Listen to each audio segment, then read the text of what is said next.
Alright friends, I am Rick and this is your seat at the table, and once again, as I've said in a couple of previous videos, right now today I'm basically doing a bunch of shorts. These will be very short videos for me.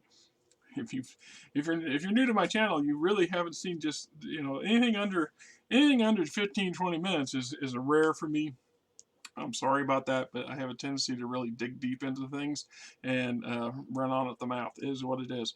But I had in my comments on one of my other videos, I had a conversation with a fellow, and he had seen something that was in the back of one of the videos and wanted to know about it. And I thought, I had a number of these odds and ends laying about, and so I thought, let's share some of them. So what we're looking at here is a FASA Corporation catalog from 1996. Now, by the time 96 rolls around, the internet is becoming well developed. American Online, CompuServe, a number of other services at the time. Also, this was come out the year or so. I want to say 95, 96 is when AOL went flat rate. When all the internet services started offering a monthly flat service for all the internet you could choke on. Prior to those dates, you paid by the hour, and you had to be very cautious unless you had deep pockets otherwise your phone bills could be horrific. I had one, like I said, over $800 one month, and it about killed me.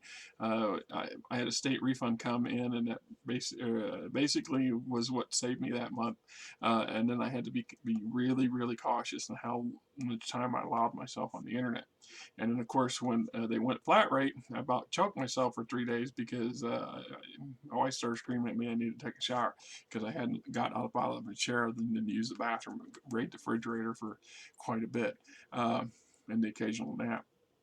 Anyway, I also had a broken knee at that time, so this came out, and a lot of those catalogs were the only way for you before the internet. If you didn't have access to going to your local game store on a regular basis, these things were important. And I've had scores of these things over the years, and I have a few hit or miss laying around for different companies. I wish I'd kept them all now. Hindsight and all that stuff, right? So FASA was putting out a lot of stuff in '96, and they had a number of franchises going. Earth Dawn. I never got into Earth Dawn. Nothing wrong with it. It always looked interesting, but when you have a limited budget, you make your choices, and you either do this or you do that. And Earth Dawn was not in the cards for me, but Battletech was. So I can go through and say I had that set there, and I had that set there, and I have this, and I have that. I do not have this one or this one. I have this one. I did not get this one. It's ironic how many source books I didn't get. That's strange. I don't think I got the companion. I have this one, this one, this one, this one, this one, this one. We'll be doing all of these down the road. We will review every one of these that I have. I've obviously got this one, this one, and this one, and this one, and this one, and this one. I gotta have all the TROs. Well, I have all of them up until I didn't. I'm not sure how many I bought after 2002. I don't remember buying more than one. I got that one there, this one here. I have this one. Did not get this one or this one. Or this one, or that one, or that one for that. That's strange. I got Day of Heroes. I don't know why I didn't buy that. Some of these the scenarios and stuff, I really didn't need them or didn't want them. And I'm kind of weird when it comes to things like game modules. I have a lot of Dungeons and Dragons stuff and various issues. Eventually, someday, that'll be something I will review for this channel. And because if you're a big fan of Battletech now and you're joined because of Battletech, that's awesome and great, and I really truly appreciate it. Go back and look. I've got 700 plus videos.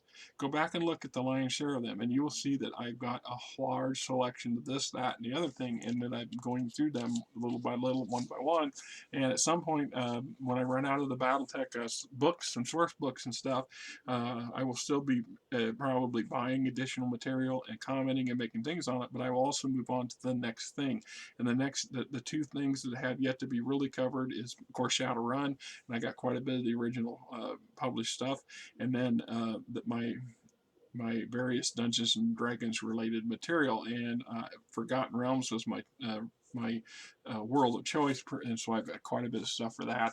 And then I've got second, 3.5 and 5.0 versions of D&D, mostly 2. Second edition and 3.5, because anyway. So Battletech record sheets, I have most of these except for the most updated versions, because at some point they become, to me, they start becoming redundant, and I didn't really want to keep buying them for the sake of buying them, because once again, when you've got a limited budget, you can only afford this and this and this. Well, if it's better to pick the things you know you're going to and have, and sometimes it takes its toll. I mean, it is, I don't know, it is what it is. I say that a lot. Mech Force reinforcements, and then we get into various kits and the books, and I got all these books, this, and this. I got all them, all them, these two. In fact, I recently read Main Event about a month ago, reread it. All these. And we get into Shadowrun, of course, and I'm not going to go down too many of these, but I got the core, and I got third edition, and there's one of the books I got, and I got that one, and that one, of course, and this one here. Did not get that one. And I've had some luck. Most of these I have. I've had some luck that there's 2 game stores. Now, there's a small chain called JCD and Hobby, and the lion's share what they do is collectibles and comic books, but they also have sections for games. They're kind of small.